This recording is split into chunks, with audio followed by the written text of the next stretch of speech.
you're fairly young. How old are you? I'm 30. And when did you start farming? 26. So how would, and does your family have a history of farming? Not at all, no. First generation. So you're first generation. You didn't have a father or grandfather to teach you how to farm.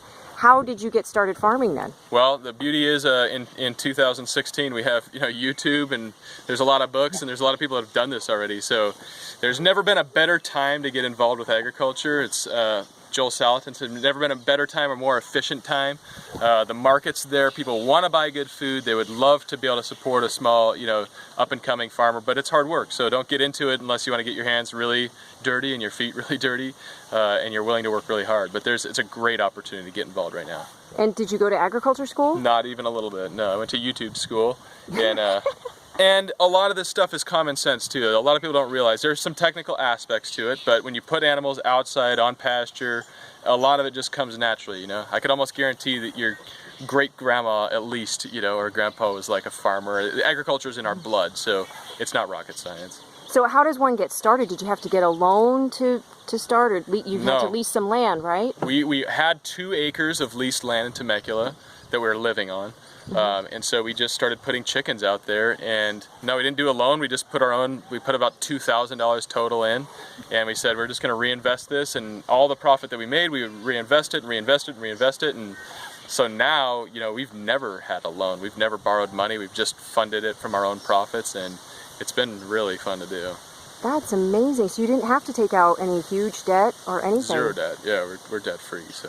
That's amazing. Yeah. And so we just heard that the USDA put out $11 million to certify new organic farmers. Will that help with people who want to get certified?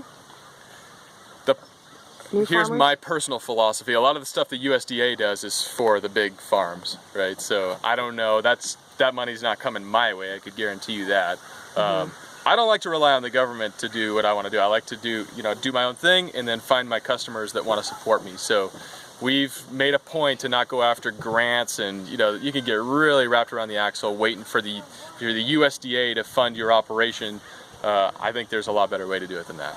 Yeah, well, I don't think as a farmer you have much time or interest in sitting around waiting for anybody for anything. And people are willing to pay. You have a lot of people out there that would love to support a really healthy, regenerative farm in their local area. And just remember, it doesn't have to start big. You start really small. We started with 50 chicks. We raised them up, put a couple posts up on Facebook. Sure enough, all 50 sold out. So the next time we did 100, then we did 200, then we did 400, and then it's just grown. So we didn't start with like world domination in mind, and I don't think that needs to be your goal. Just like you start out very modest, and if you love what you do, it's going to be awesome. So what was one of the biggest surprises that you found getting started? Good question.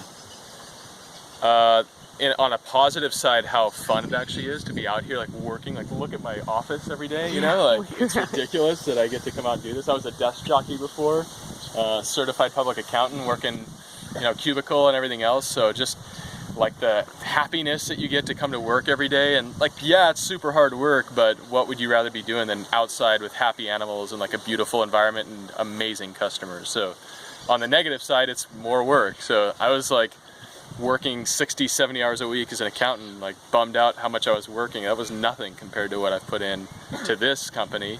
Now it's to the point where it's like starting to scale back, and I have a family and other things, but in the beginning, man, it was a lot of work, a lot of 100+ hour weeks, so it's no joke.